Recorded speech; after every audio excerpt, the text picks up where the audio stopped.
Welcome back, folks, to the Lighthead Online Video Show. This show is sponsored by Keystone Technologies. Go to KEYSTONETECH.com. Greggy, KeystoneTech.com. You've always got innovative new product, good pricing, great service. Always worth checking out, seeing what they have. On today's show, we're going to talk about weird lighting jargon. It's going to be fun. I don't know where we're going to go with this thing, but Greg, throw out some weird lighting jargon for us today. Yeah, so I don't know if weird's the right term or if it's just, what we feel is weird. Yeah. Whether other people think that's true or not, to be determined. To be So I'm going determined. to start off with what I've written down. The first one, we talked a little bit on one of our shows. I can't remember which one, but UFO lighting. Yeah, come on, you ever hear people say UFO? I remember the first time we saw it or we heard about it. We were on our trip to China when we actually went to the factory to see them being made. They showed a video to us of a UFO floating up in space. This was in 2014, I think. Yep. Floating up in space above us, and then it came down and landed on Earth, and then it turned into another No, it was the same fixture, and they threw it off of a person threw it off the top of a mountain down a waterfall into the water, and it went underwater, and then it just came up and said UFO lighting. Yeah, or something crazy like that. Yeah, I wonder. That's got to be out there on YouTube. It has to be out there on YouTube. Oh man, that was so crazy. And I just thought it was the best thing ever, and we were like, oh, this is so weird. Like some alien book. UFO's got to. It was the number one on my list, dude. So. And when we were at the Hong Kong Light Fair, it said UFO lighting everywhere, and then we brought it back, and we were like, nobody calls it that. And now you go to Light Fair here, and you see UFO, and I've heard vendors say, hey, do you like UFO lighting? I'm like, don't. I just had someone email me saying, I think our UFO fixture could handle it. I'm just like, oh, man, worst name ever. UFO. So what do you call it? Around high bay? It's good for me. Same here. Round high bay. It's a high bay or it's round high bay? Yeah, something like that. It's oh man, that's got to be the worst one, the UFO. Oh man.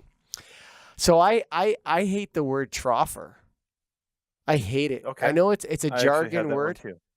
Like troffer. Okay, so do they mean I heard someone tell me that it doesn't mean inverted trough.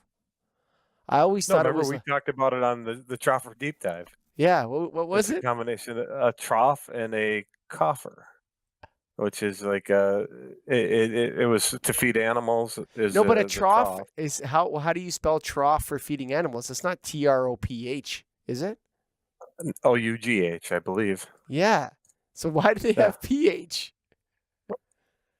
Troffer is TROFFER. Is it? I've seen it spelled TROPHER. Serious.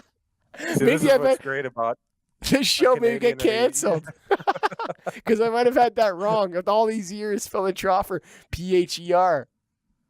I don't know, man. I see it FFER, but either way, I agree that term is kind of out there. What would you call it? 2x4 lay-in fixture. 2x4, 1x4 lay-in. 2x4, yeah, lay-in. Yes, 2x4 lay-in fixture. Yeah, I call it troffer, but every time I say it, I cringe.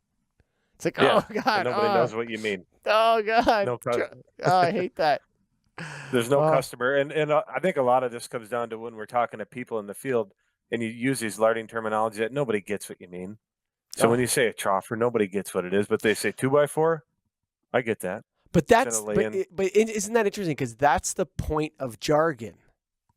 The whole point of jargon is to create a linguistic language in a way that only insiders in some community understand. That's the whole point of jargon, right? Is that you exclude people based on because they don't know the words.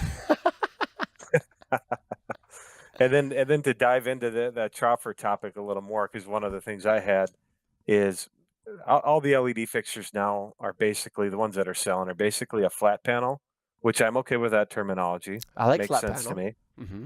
And then the other one is the one that we need to clarify, because I've heard people call it volumetric, I've heard it direct, indirect, and I've heard center basket. And it's all the same fixture, but they all have three very different, well, at least two different meanings. The volumetric, I had to look it up. is specifically designed for maximum optical performance with a uniform lighting distribution that eliminates both glare and the cave effect. Now, I've seen a lot of center basket fixtures that have glare. So just because they have a center basket doesn't mean they're necessarily volumetric from my perspective. I think the glare gets eliminated by the indirect. That's where and that's another terminology that's used, indirect lighting. Not all of them are indirect lighting.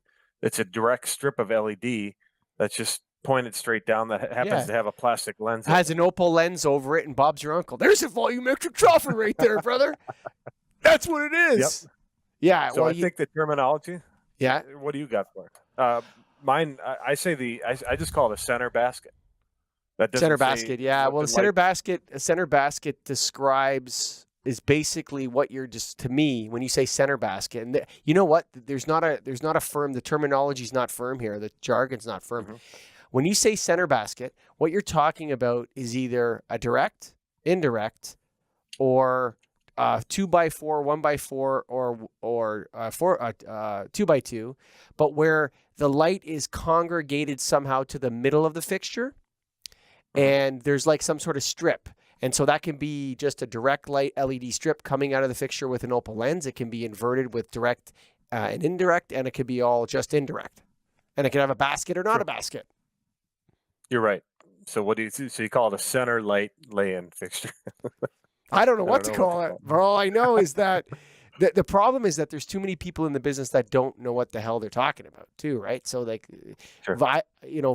All these terms and stuff like that. I know the best way to light up an office, in my opinion, is if you have enough ceiling room, is to drop like fixtures and invert them so it's entirely indirect, and invert those like strips that are on pendants. That looks beautiful, dude. That's the way you eliminate all glare. And you walk in that office, there's no pressure from the lighting. There's no pressure. That's the most beautiful way to do it.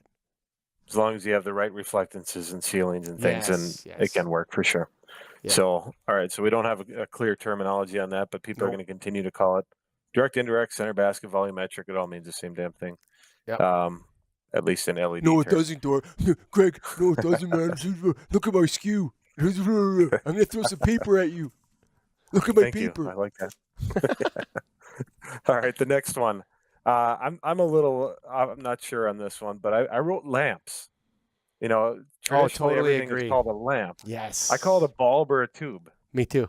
Because if you say lamp, I mean, again, industry jargon, people that aren't in lighting don't know what the hell you're talking about when you say lamp. So when you say lamps to lighting dorks, you're not talking about the lamp on your bedside table, okay, that you turn on. Because if I say to my wife, hey, do you want to buy a lamp? She's going to be like, oh, I'm going to go down to Restoration Hardware and buy these nice lamps. And they have lamp shades, right? It has a lamp shade on it, right? So she's talking about the actual fixture that sits beside the bed. A lamp to her is something that is plugged in and sits on a bedside or has a shade on it or something like that. That's to the vast majority of people that aren't lighting dorks. But a lamp in lighting dork terminology is something that ignites a filament and creates artificial light or electric light. That's what a lamp is. So I think we get rid of that terminology and stick to bulbs or tubes. Makes straight. Is an LED a bulb though? Yeah, babe. It's a bulb. I mean, if it's built into the fixture, it's not. I don't know what that is. Yeah. Just a built-in chip. All right. Okay, my turn? Yeah. Go. Corn cob light. Oh, man. We concentrate on corn light. Yes, concentrate. I think cob is okay. I think corn cob is weird. I get why they say corn because it looks, the little LED chips. But to me, a cob is okay to use. What does it stand for? It's escaping me right now. It's chip on board. Chip on board, yeah. Yeah, but I don't know that all of them necessarily are like that. But I think the reason it was corn cob, or that it's summed up as a cob, is because people call it corn cobs. It looks like a corn cob. Yeah, it looks like a corn cob. Like, that's such a bad name. That's worse than UFO, actually. That's worse. They're both straight from the same place. We know that. I actually was digging into my old files on a computer, and I found the picture of We Concentrate on LED tubes. And I'm Oh, looking that's for the great. one that says we concentrate on corn light. I'm looking for it. It's buried in there. But I It's mean, out there. it's a corn light. Come on, man, corn light. Yeah, Really I'm lighting with you. business. We got to call it a corn light. There's got to be a better Right. name than that, man. All right, you're up. All right. One that we've talked about before too, but we got to clarify, and you got to call it the right term. I think is recess can. If it's a can light or a pot, you guys call it pot lights. Yeah, sure. What do you want to call it? What's the right way? Recessed luminaire. I like, but I mean, recessed luminaire is also a lay-in 2x4 troffer, right? In a Right. sense. So you got to sum it up. Like, what's that circle in the ceiling? Yeah, I mean, yeah, can light's not going to fly in Toronto, buddy. I'll tell you that right now. No Pot one will. light's not going to fly in Minneapolis. Like. I don't know if we can agree on it. That's a tough one because it definitely needs a new name because the flat panels. Like, it's an important part because you have IC, non-IC, all this kind of stuff with those lights.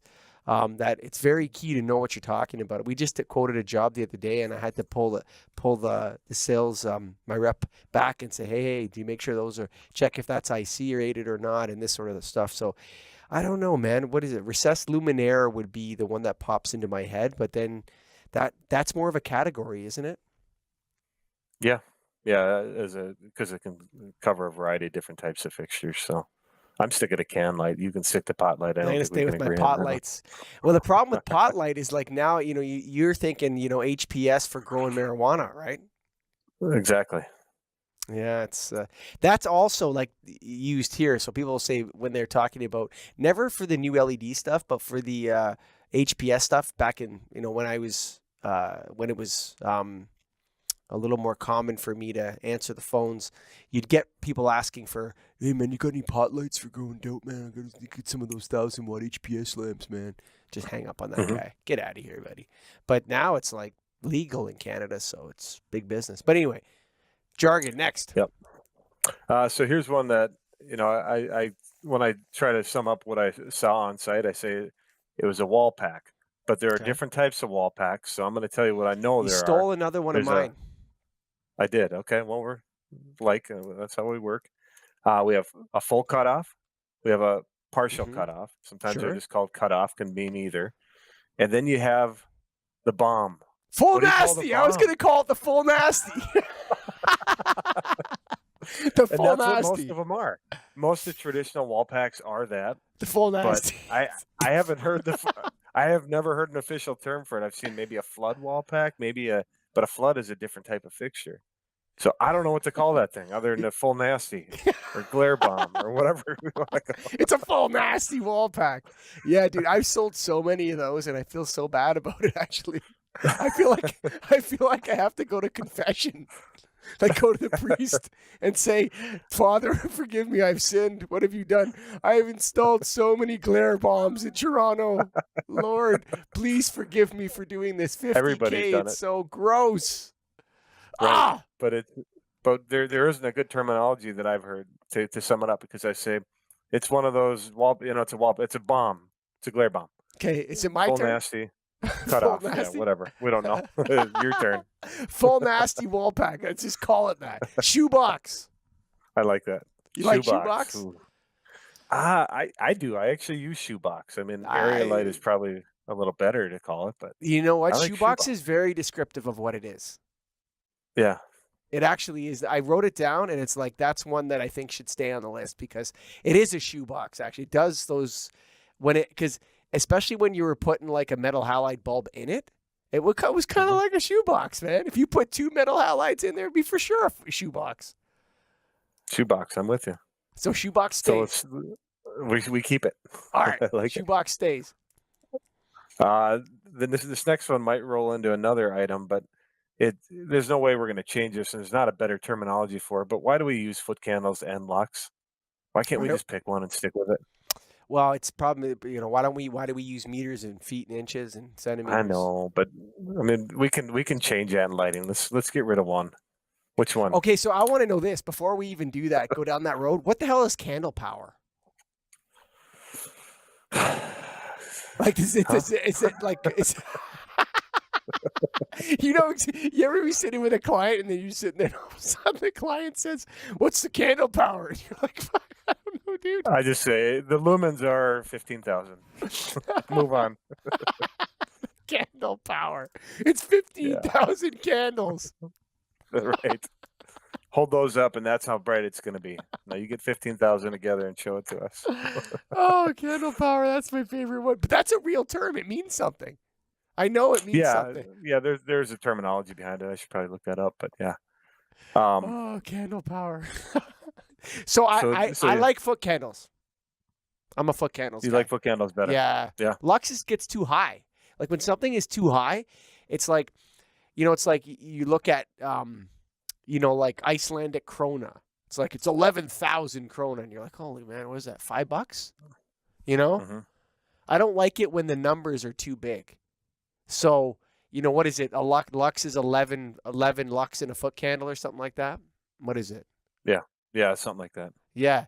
So it's like I prefer foot candles simply because there's less of them. Yeah. So hey, referring back to candle power, it says is an obsolete unit of measurement for luminous intensity. Oh, okay. So it's obsolete.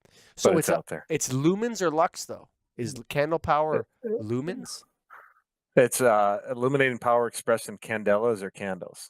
So it's neither. Okay, well there you go. Who knows? Candela. What's the candle power? What's the candle power? I say we bring it back. Let's bring it back. That would actually be a decent name for the podcast. Candle power. The candle power podcast. So, okay. Whew. I'm foot candles. What are you, lux or foot candles?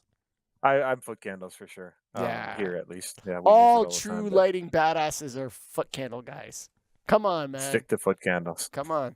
Now, another terminology, and we've talked again in this show, is lumens as a service, which hasn't really gone anywhere as we've seen in the industry. It's still talked about a little, not as much. We called it. What do you call it? Mm-hmm. Lux as a service, man. Lux as a service. And tell us why. Well, because we wanted L, because now we should really be foot candles as a service, because we just said foot candles. So I don't know what we're talking about now. But you know what it was? It's like this. The idea of selling, I just think it's so out there. It's so far out there. It's like I get, Microsoft doesn't want to send you CDs anymore, and you load it on your computer, and you have your user license number, and it's yours forever. And now they can never sell you anything again.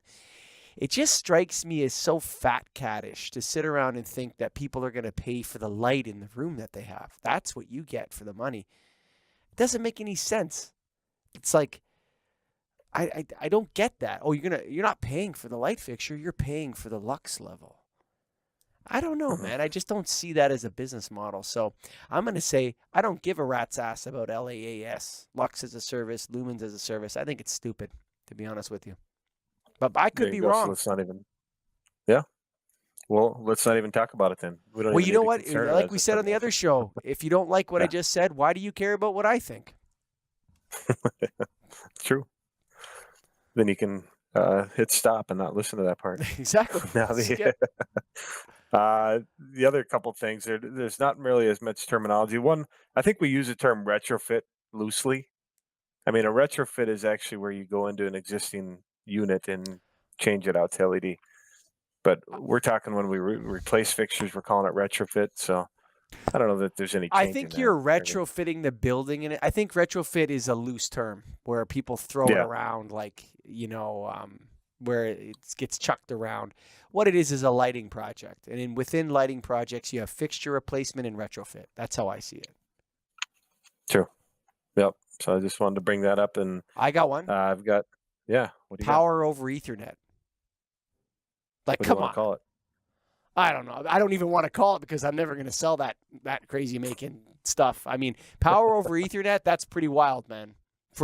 In our space. I'm not talking about new construction. Maybe in new construction, it's a great thing. But to start saying, forget about all those electrical cables you already have. Start over. Let's them all out. Let's fill the building with Cat 5 cable and everything will be great. So I don't like power over Ethernet as a name, and I don't like it in the existing built environment. But what a bad name for it. PoE lighting. Talk about not knowing what the hell you're talking about. I think what it should be is, I don't know. There's got to be a better name than PoE lighting or power over Ethernet lighting. All right. We'll have to figure that one out someday. I don't know what it's going to be. Yeah, or not. And then the only other thing I thought was interesting as I was kind of thinking about this is, when did 41K become 4K? It's not really related to terminology, but why? That's a great point. All of a sudden, they smashed into 4,000K. I think they just wanted to even it out. 5,000, 4,000, 3,000. And 3,500 is still there. But yeah, I just, why did they ever pick 41 to be? That's a whole nother topic we might need to find out. But why was it 41 to begin with, and why is it now 4K? You're right. There's but there's a difference, man. You can really see the difference between those 100 kelvins, man. Yeah. It's just interesting to me. Not really terminology related. There you go. So, thank you for listening to the crazy jargon. What are we talking about in lighting? You know what's hilarious is that I actually think that lighting dorks will enjoy this show. Like, it's one of those shows that, what's the point of that show? I don't know. It's just talking about the stupid terminology in this business. And then comment on it as we go along, folks. Thank you for listening to the Light Tech Online Video Show. It is brought to you by our friends at Keystone Technologies. Go to KEYSTONETECH.com, baby. KeystoneTech.com. Light made easy.